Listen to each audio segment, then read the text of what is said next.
We need laughter. We need escapes. That makes us better, healthier people, and stay out of that constant news jag. Breaking news! It's Monday morning, but Tuesday's coming!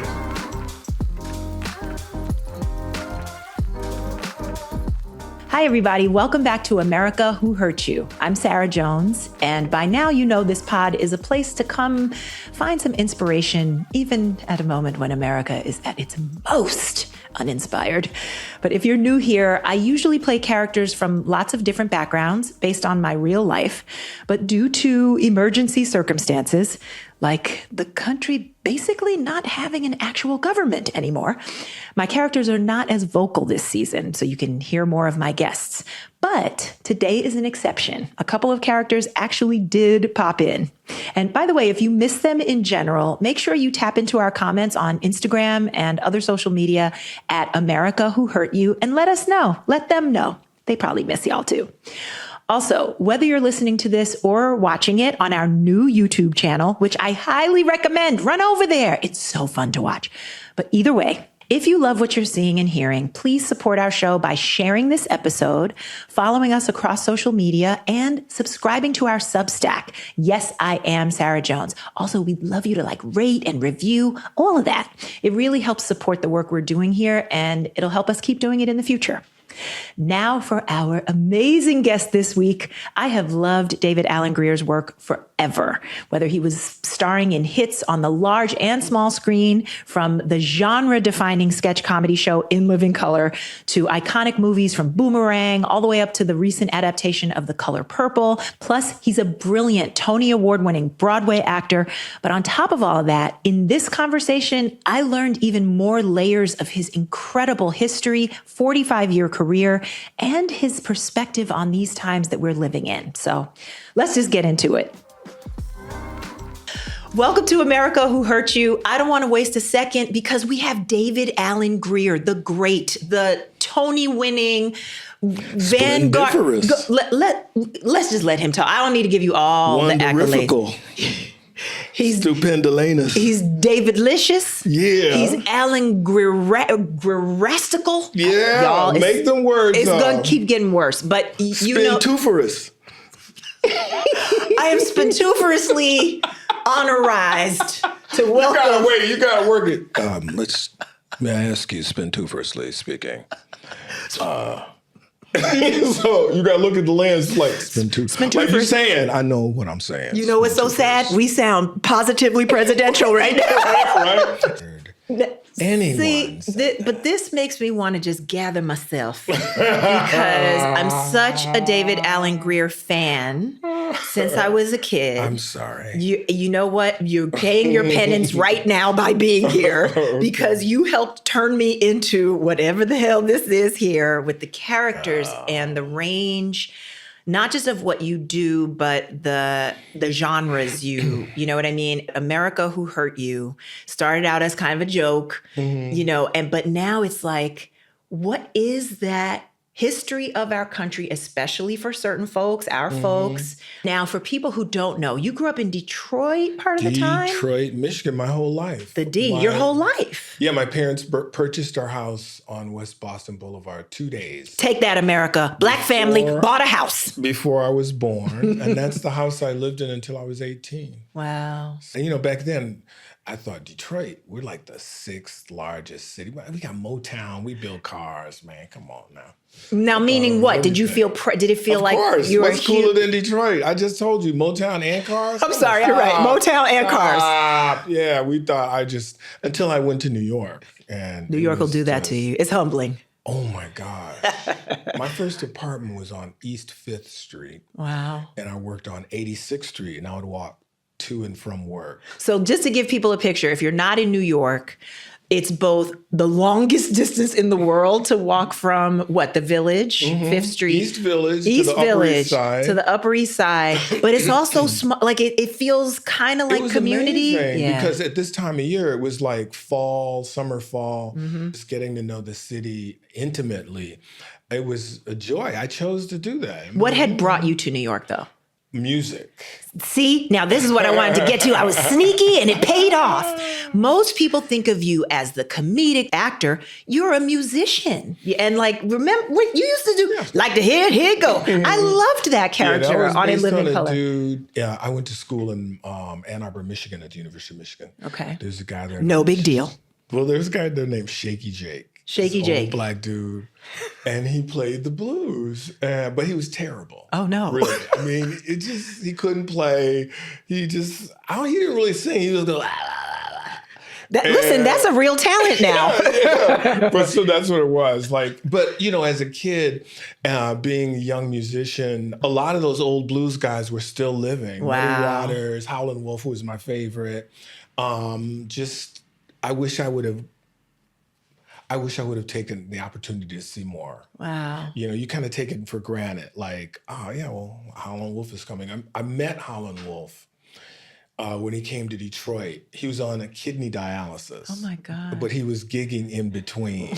He must have died months after that. Wow. But I would talk to him during the set. You could just, was it He that was he just knew standing your there. talent, or you were just No, like, he hey, was I'm standing there in the club. I had this Howlin' Wolf album, and I went up. And I would ask him about. I said, "What was it like with the Stones?" And he was like, "Just we were vibing, baby. We're musicians." I said, what did you know Sonny Boy Williamson II?"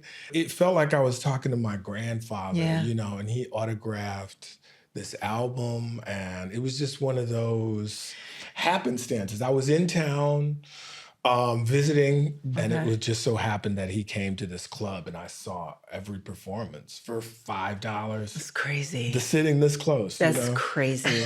And here's the thing. You are a link, like for me, you're a link to so much. Mm-hmm. And what's wild is we're living in a moment when I'm picturing, generations from now, your grandchildren, great-grandchildren, whoever, will they look back and be like, well, why was people being snatched out the streets? And why we're really getting to it now. Yeah. I mean, there's a part of me that's like, this is a more comfortable America than the other America for me, because this is the America I grew up in. Wow. Say more about that. Just out of lynching. Wow, Dave. The generation of like Dick Gregory and Bill Cosby as stand-up comedians. And remember, this is Bill Cosby before the Cosby that y'all are thinking of, who has all this, very painful, there's a lot of painful stuff around him. You have to know for a whole generation or two, he was a massive hero and, symbol of Black excellence before we knew stuff. But I'm just using it as a symbol. No. The point of it is they were the first generation post-blackface for Black entertainers to just stand on stage and I'm just going to talk to you. Wow. Without, floppy shoes and all that Right, stuff. without having to be a so-called coon or what was it, Minstrel. Amos and Andy? Yeah, or all that. minstrelsy. Minstrelsy, right. So that was just historically a great leap right. forward. Also defining what is stand-up comedy, because it's always been based on our common experience. Hey, have you ever? That's what they always, Right. Have you ever taken the bus? Everybody's taken the bus. But Right. It's then the comedy comes from where we take it. Right. We in the back, Right. but we've taken the bus, but So we have to sit in the there is back. that. Right. Yeah, Right. There's right. a whole community Right. that wasn't being spoken to, and now they were. So, Right. yeah. That revolutionized everything. And it is wild to feel like we're in this, back, like the whole, like, we're not going back. Yes, apparently, actually, we are emphatically going back in certain ways. They're trying. We're not going to let them. But I think to a great extent, like I'm even thinking about your character, the character you're currently playing on St. Denis Medical. I just want to bring the humor into this because we have to hold it all. It's like we're in this historically intense, dangerous time for our country. And at the same time, the humor that y'all bring on that show is healing. And I think for a lot of people listening, part of where we are at this point is you have to be able to hold both or you're not going to make it. You need, do you find that the comedy, that you bring to people, is there a healing aspect of that for you, especially in these times? Well, part of the contract between the artist and the audience says, oh, I've done that. and then they put a twist on it and makes you rediscover it. That's how that is the healing. When you see yourself and another on stage and they're working out their life. I think of it back in the 19th century, before psychiatrists and all that. That was our journey. therapy. Yeah, That's our therapy. It's life reaffirming. What is it, when you see the first time you saw a woman of color, a Black woman selling a product you don't need, just like everybody. But that's like, okay, right. All right, okay. The expression people love to use now is, I feel seen. And listen, in my house, this is how long ago it was, an Eastern airline commercial. Okay. Fly Eastern. And one of the heads was brown. This Black woman, fly Eastern. My mother got on the phone and said, Shirley, pick up the phone.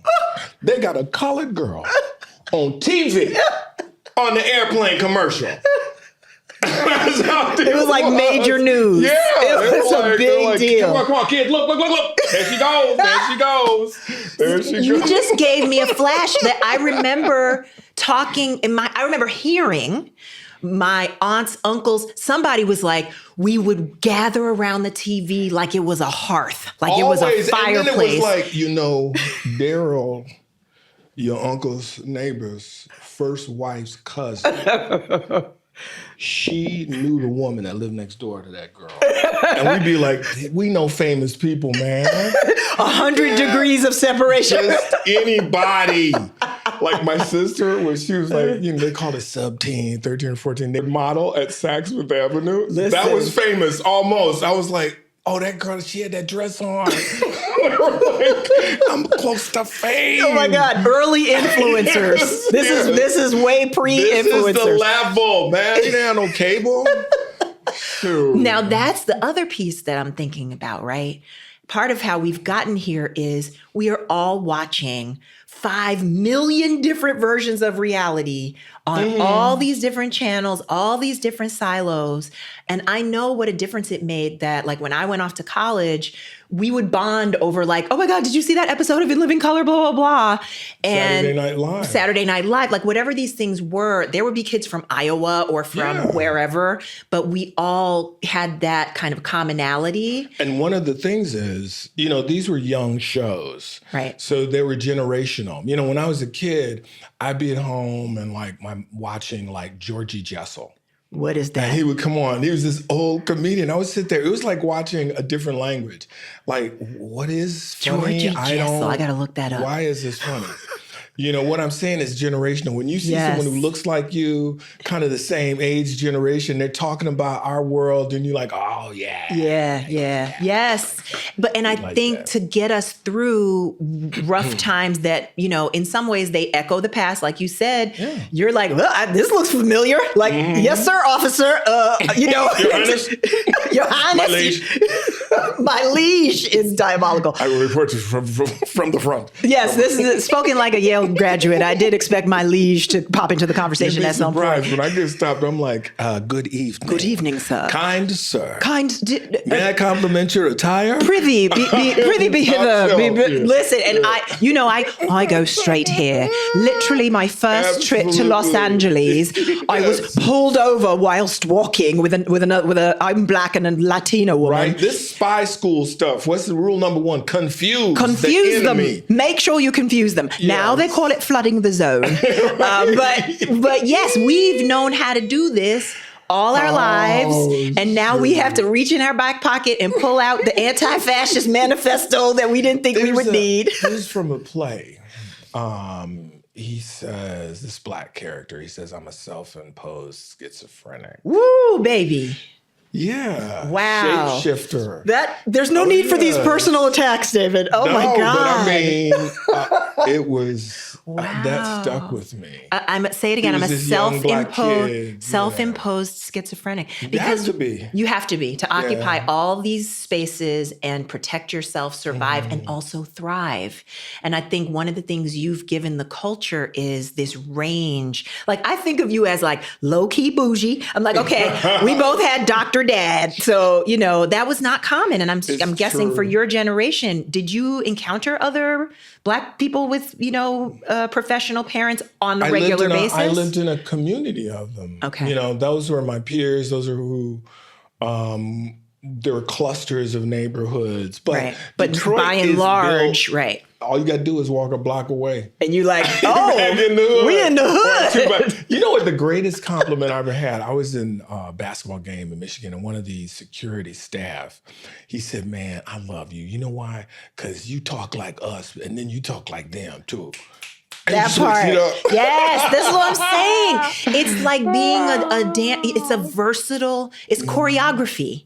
And I think you're one of the most masterful. And it's funny, a friend of mine, I was telling her you were going to be on. She was like, oh my God, he's so, and then she's, a star of her own show. Like, this is not just my regular friend. Yeah, she's cute too. We could discuss. Well, we could take that offline. Okay. But she said I started to say he's unsung, like for just the level of his talent. But she said, it's not that, it's that he has humility about it. Yeah. And I really see that you have all these slashes. Everybody now is like, I'm a hyphenated, writer, comedian, blah, blah, blah, blah. But like, you've been doing it without having. But and it hits differently. That's the luxury of aging and hopefully maturing. The first part of my career, I was just hustling. I was out there trying to get it. Mm-hmm. So I didn't have time. And when people would go, oh, do you want to talk to kids? I'm like, no, I didn't feel like I had arrived yet. Wow, interesting. And then you get older and older and more, or not so much age, it's experience. Yes.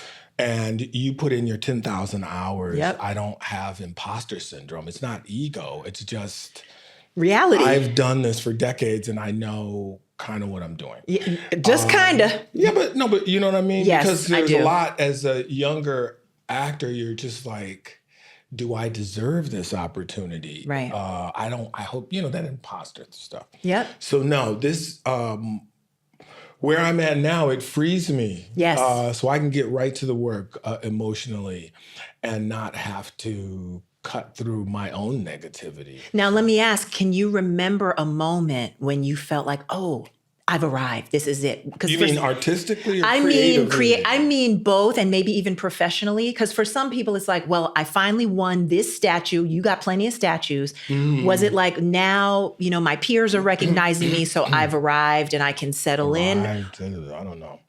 I would say creatively. Creatively was when, again, as a young actor, I could get to these emotional points, but it's kind of like you just found yourself there. Like, how did I get? I couldn't replicate it, right? But after all this time, if it all clicks, great script, and it's just like playing an instrument. Yeah. If you play long enough and you improvise, yes, and you go from your soul, yes. So that's the perfect day.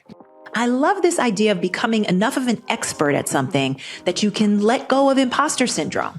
And I don't think that just applies to famous entertainers. If you think about it, 10,000 hours, that's only about a year worth of time. And everybody listening to this has put way more than that into something, whether it's your job or raising a family or just getting to know more about yourself. So why don't you pat yourself on the back while we take this break? And then we'll be right back with more David Alan Grier. We're back with more David Alan Grier, and up next, he talks about how his character, Dr. Ron Leonard, on the hit NBC show St. Denis Medical, is partly inspired by his own dad. Ron, I know. Dr. Ron, y'all. Right.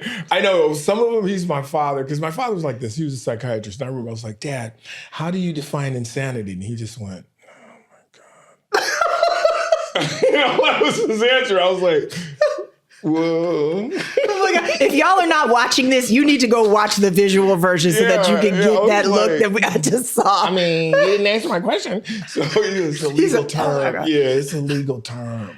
So that was it. So you asked about insanity and you got, it's a legal term. Yeah. But I mean, that's Dr. Ron. Like I know that when he started, he had a big afro and he was like, man, we're going to turn the whole system on his head and rethink and evolve medicine from its very base. Hotep. Exactly. And he turned into Dr. Ron. Yeah, I'll sign the form. What time is golf? Yeah, but I'm serious because like he looks at Allison's character, who I think he bonds with, because he doesn't want her to end up like him. Right. You know, divorce. He worked too much. You know, kids. He's still trying to reconnect with his kids. He gave too much of himself. So that's what it is. I think he's an excellent doctor. You just have to get through his little gruff exterior. Yeah. Man, he's so, but I think there's such a humanizing, all those, it's funny as fuck, don't get me wrong. No. The inappropriate, every once in a while I'm like, wow, did that get past the NBC and Peacock censors? I'm like, are we still on network? Like, what's going on? Language. Like, oh my God, his name is Libido. I'm like, what we doing, y'all? What we doing? But the thing about it is, I think everyone in America right now, whether you're a patient at the hospital far too often or wish you could be, you don't have health care, there's something about the zeitgeist and this show and you being in it that's such an anchor for both humor and, it's rough out here in these streets. Well, the thing is, this is what I get, but I'm looking from the inside out. You're getting the upper class elite and worker bees, blue collar, all kind of mixed in a stew and not at each other's throats. Because I'm a high-earning physician. Right. But through my position on the show and the staff, I'm just sitting shoulder to shoulder with nurses, orderlies, and we're all in it together. Yep. You know what I'm saying? Yep. It's not like... even though Josh's character is written like he tries to play surgeon as God, it's buffoonish. Right. So nobody really takes him seriously. Which is the perfect, like... Because it's a comedy, by the way. It's a comedy. It's a comedy. That's what's supposed to happen. But here's the thing. When we're living in a time when what's supposed to be serious, like, our government and having a country and safety and all that stuff has turned farcical. Well, that's not the world I grew up in. I would tell you, I grew up in a world where doctors were gods. I mean, they were infallible. That's why, with my dad and the other men. And they were men. They were almost all men. A couple families. My mom was a doctor too, so we can talk about that. Right. But, I mean, there was always this undercurrent. It was like, how does he know about the reproductive life of houseflies? He's a doctor. Right. It's like, he's God. Right. I'm talking about painting he is a doctor. Listen to him. Just get the color painting. So there was all that. Was like, damn, okay. Right. Shoot. Yeah, right. Yeah, they had this ultimate, when I was growing up, it was like, your parents are doctors, dun dun. There was like theme music that came with it. When I fucked up, the other teachers, your father is a doctor. And you out here running up and down in the hallway. What's wrong with you? That kind of stuff. Like. Yeah. And I think part of me wonders, like, does your creativity come from this legacy of like, you were surrounded by Black excellence. I know, but I just had a bug in me because we were in Berkeley, California, me and my mom. It had to be like 68 or 69. Okay. So what brought you out there? Yeah, what took you and your mom? My brother was there. When my parents split up, my dad moved out there. Okay, got you. So we're walking by this store, and I was just like, I must have like 12 maybe. Mom, you don't understand me. I don't want to be boring. I want to dress like that. And I looked in the window, and it was like a Jimi Hendrix outfit. Wow.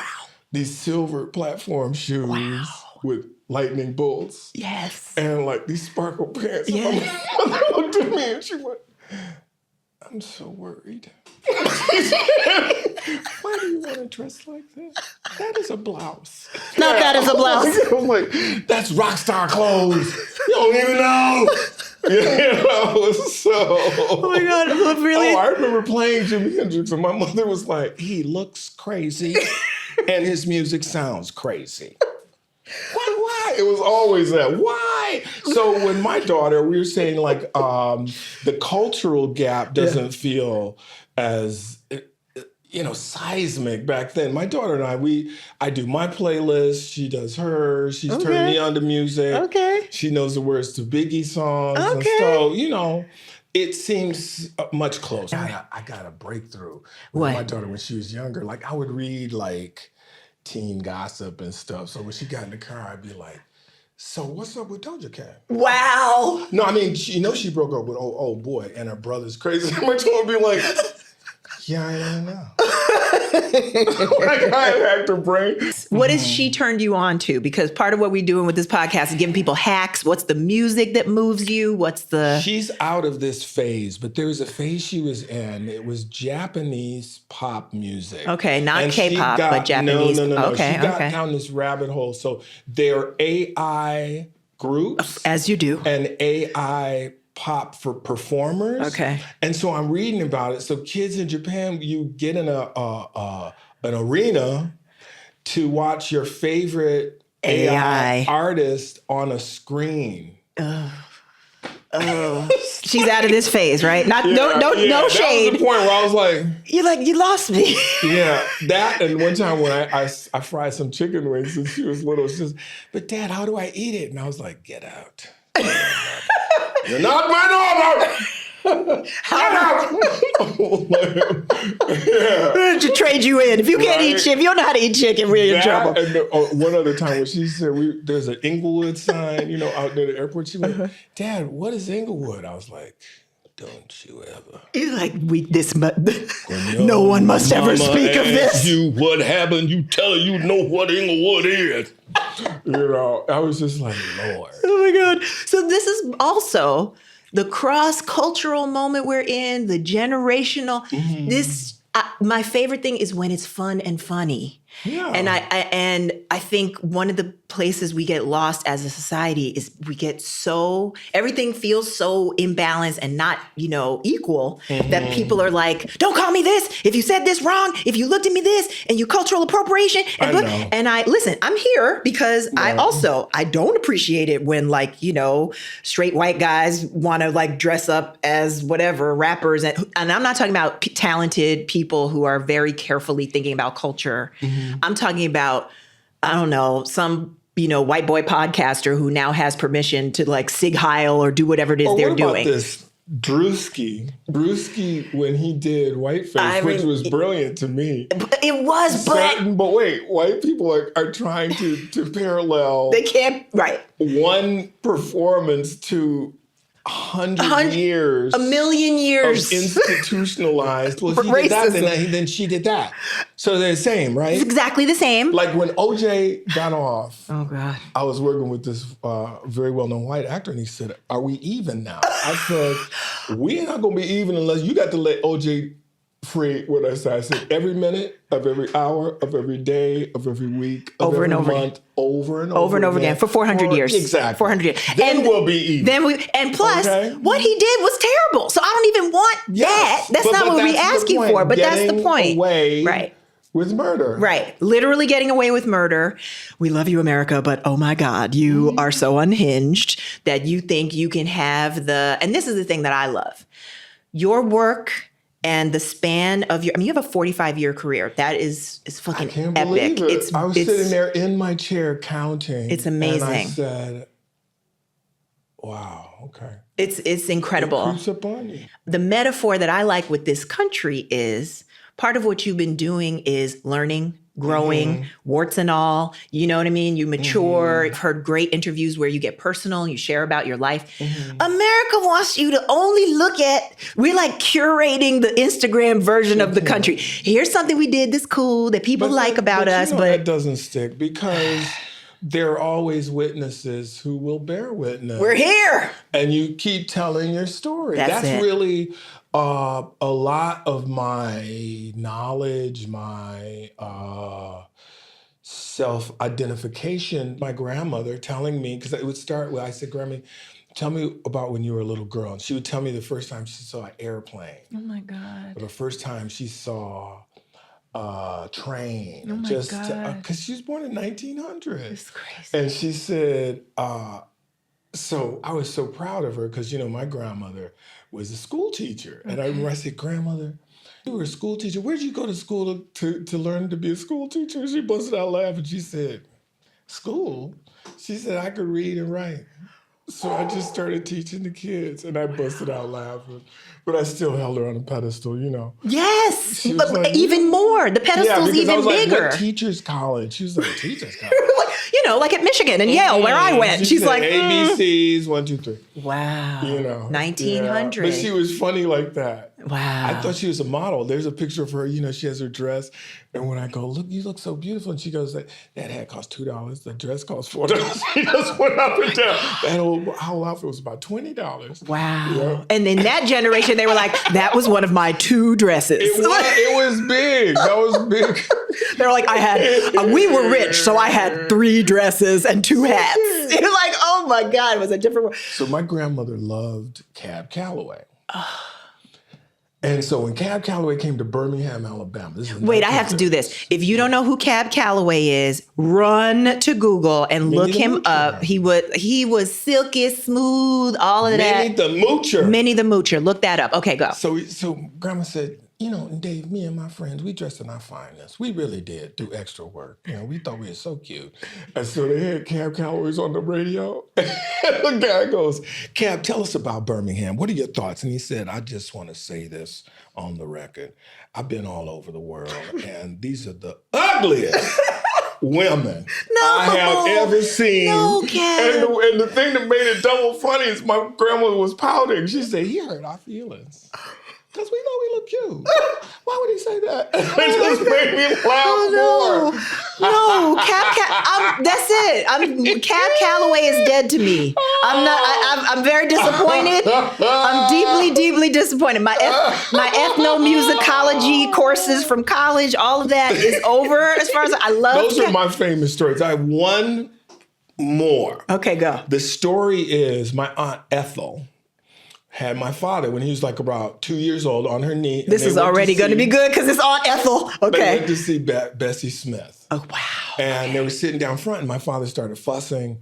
And at one point, Bessie Smith stopped and said, give me that baby. And she took my dad and put him on her lap. During the show? Yeah, and then sang. And no pictures, just...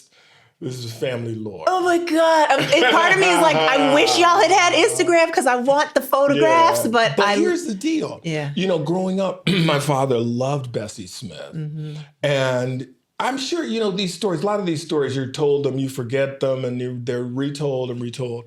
I'm sure I heard it before, but it just hit me because, okay, that's why there was Bessie Smith all around. That was his favorite blues singer. Yeah.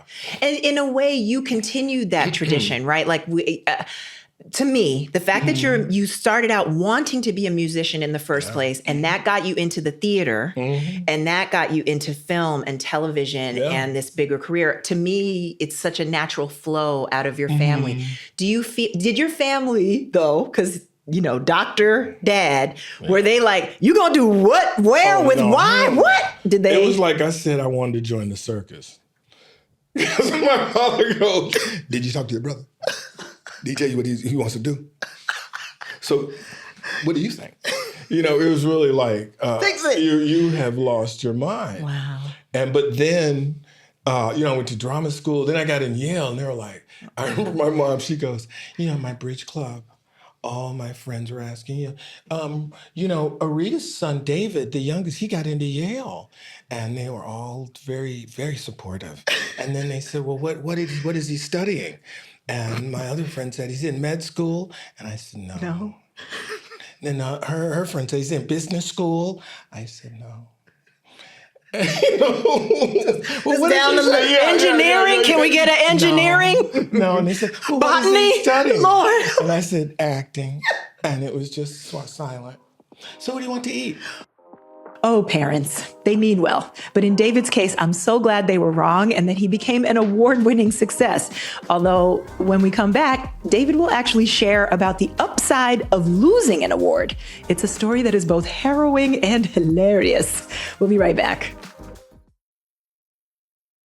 We're back with the great David Alan Grier talking about his incredible 45-year career. Oh, and if you listen till the end, you may hear a couple of my characters who are fans of his jump in. But first, David tells us about how his family supported his artistry eventually. So your parents, I know they split up. They didn't see the vision. They didn't see the vision, but as you brought the vision to fruition. Here's the deal, man. My first job was starring in a Broadway musical. Yeah, I mean, that's not. I really did. I'm not like a religious person, but I will pray on my best day or my worst day. Yeah. So I prayed. I said, God, please just let me open on Broadway. Parents see what I'm trying to do. If I don't work for 10 years, I'm fine. Yep. Just give me that.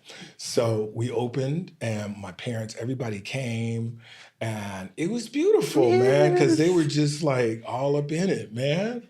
My grandmother came. She got lost in Studio 54. What? That's a whole movie. Yeah, man. No, but it was really great. And that was my first job. So that was really fun. That was great. I just want to say for anybody who's listening and thinking, I'm an artist, and if my first job was starring on Broadway, I'd be Gucci. But, well, it did flop. It did flop. But we made the opening, goddamn. That's the most important thing. I like that. So because I do think I was like you, I was very fortunate that, I'm different in the sense that my parents were both doctors. And so low key, it was like, this is what you're doing. You're going to Johns Hopkins, you're doing this. And I was like, I'm over here. And for me, I didn't go the route of you're really educated and I just like snuck in the doggy door type of thing. I grew up in such a family of multicultural, all these people. I'm going to bring one of them out because she can't believe my audacity.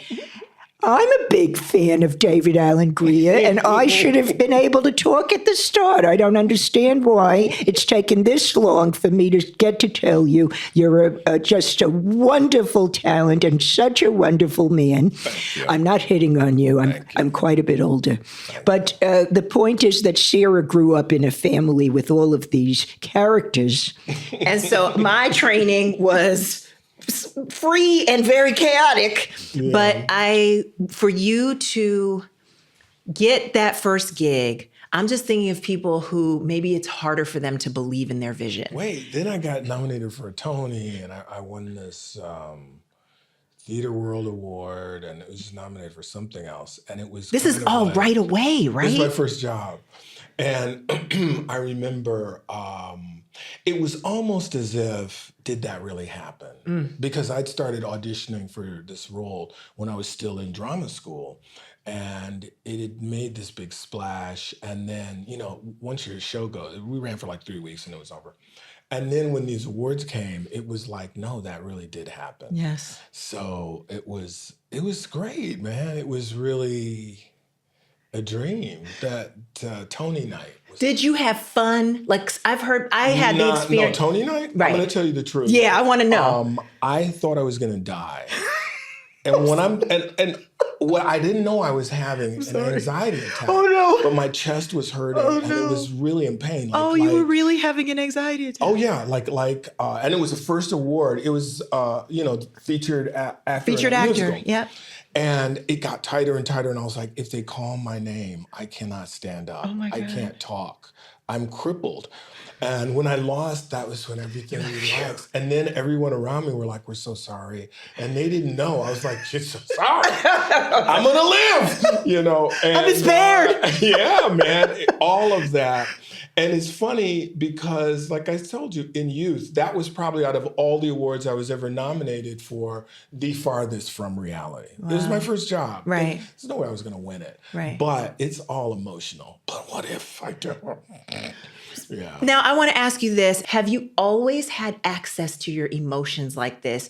I find that for years, I was doing my characters and I didn't realize they were catharsis. Like they were kind of like therapy. Do you find, because I get anxious, my Tonys, I was ready to throw up the whole time. I was like, I'm going to throw up on the diamonds. Oh God, I was see. Yeah, I was like, oh.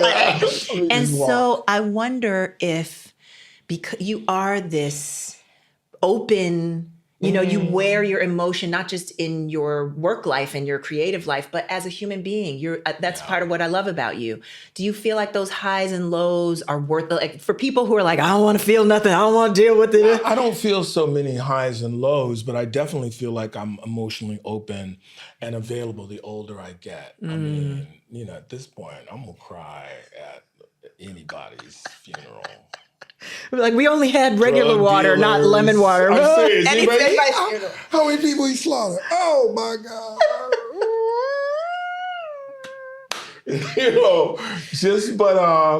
It's just who I am, but you can't confuse tears with weakness because, after the tears comes all of the rest. Yes.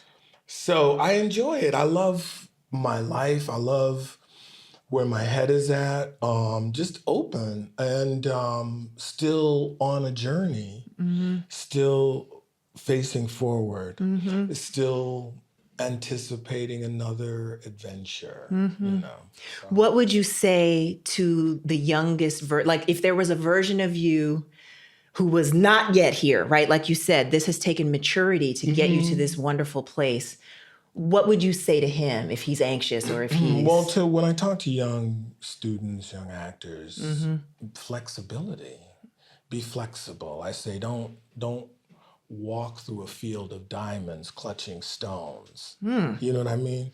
Because sometimes you get so fixated on, no, I'm going from A to B. And what happened with me is, in Living Color led to, I never thought I would do stand-up. You're given these opportunities. Have you ever tried this or that? And that's flexibility and bend and bow. And, this industry can be so brutal for women, for everyone, really. I mean, no other job do strangers come up to you and assess you physically, emotionally, everything.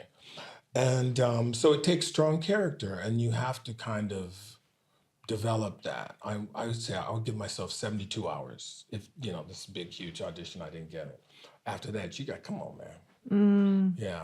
And let yourself feel it for that 72 hours and then on to the next. But I'll tell you, that's why I never dressed as a character. Cause if you dress up like an army man and your audition is fucked up, then you can't get back on the train. They're like, oh, you supposed to be an army man? So for the rest of the day, you're like, just don't ask, man. So that's why we just kind of try and dress neutral. This is when I was in New York, taking public transportation. I can't be dressed all up in period and be depressed. You're a black Viking going, damn. Wow, not a black Viking. Yeah, that would really... I really believed in that. One time I auditioned over and over again for Big River. And it was for Jim, the runaway slave. And I was like, I can't believe they didn't give it to me. And they'd go, okay, David, when you're ready, Huck, I think we can escape, man. I mean, I was acting, man. And the guy they cast was just different. He was huge, very dark, this whole kind of stereotype. But the humor is in me thinking I was actually in the running. And they would be like, okay, well, that's different, stay around. Let us talk, that kind of stuff.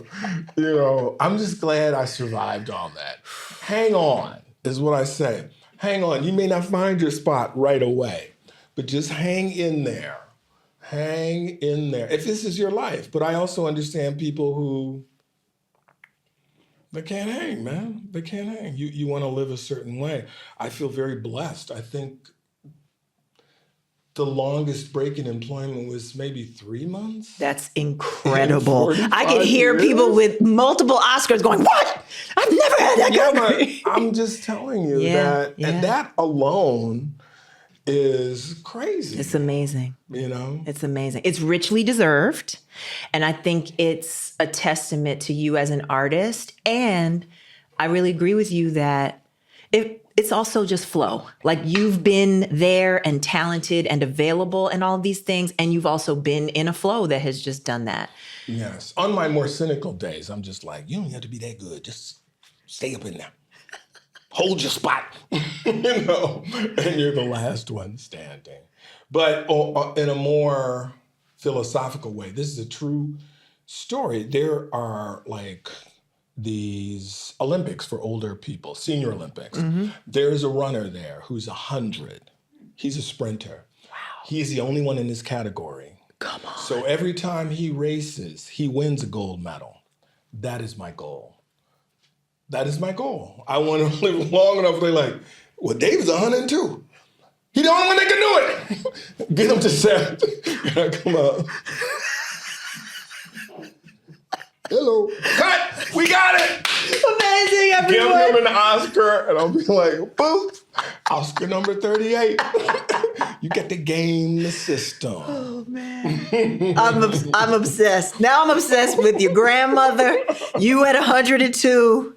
This is, listen, if I need a joy break, I'm going to return to this episode for this moment that we're in this country.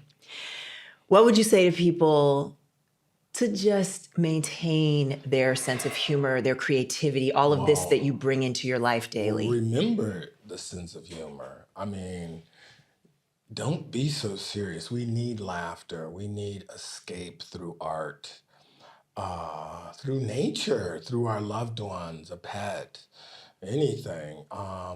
That makes us better, healthier people, and stay out of that constant news jag. Breaking news! It's Monday morning, but Tuesday's coming! You know, just like your heart's beating and shit. I mean, like, damn, what? You know, so unplug just for a little bit. Self-love. Yes. Get some silence. Yes. You heard it from Dr. Ron. He's a medical professional. At least in this moment, you have to trust him. I trust him. I believe him. I go on like social media, and these people who got jacked up body parts, they go, "Oh, fam, look at my hand. My finger's hanging off. Am I okay?" I go on this Dr. Ron, I go, "You're good!" Because, man, come on, man. I hope they know you're Dr. Ron in that moment because you know me. Come on, man. They're like, he said I'm good. Go to the hospital. The hell? What would your parents say? You're like, Mom, wait, they gonna tell me if my finger's broken. Girl, are you on the, what? Is that on the picture phone? If you don't, yeah, man. Yep. You're asking strangers. Yeah, my mother would be like, you have lost your mind. I really think this is the democracy. Yes. This was going to save democracy, is keeping a sense of humor. Make sure you go to David Alan Grier for some of your life advice, perhaps not your amputation issues. Come on. I know one thing, I'm holding on to my Peacock service so that I can make, and NBC is NBC first and then Peacock the next day in case you need your fix. I'm ready for the memoir, the biopic, whatever we doing while you continue pushing the envelope. I will, man. Let's do it. Let's work together. Listen, I'm here. Rashid been waiting. See? Yeah, David Alan Grier, Right. You know what I want to say. You know what I want to, you know what I mean? I'm right here. You know what I mean? Yes. Since in living color, all that. I can't say the word. She don't let me say it. You know what I mean? You my ninja. You my ninja. You know what I mean? You my ninja. Yeah, I'm just saying. They always get your credits messed up though. Yeah, they all the boomerang, in living coloristical. And you know, all that old stuff, man. When you played the Martian, it's like, what? You know, low key, I remember Alf. You know what I mean? Right, this nigga been on excuse my language. He been on I'm sorry it came out. He been on everything, y'all. You just need to do that deep dive. You say like what? Everything. You know all of it. You know, from top to bottom. It's just all in the middle, everywhere. Yeah. Don't let her put a dress on me next time. It's confusing. Mad confusing. No. David Alan Grier, my friends. I think you are one of the greatest we have, and I'm deeply grateful for you. Thank you very much. My pleasure.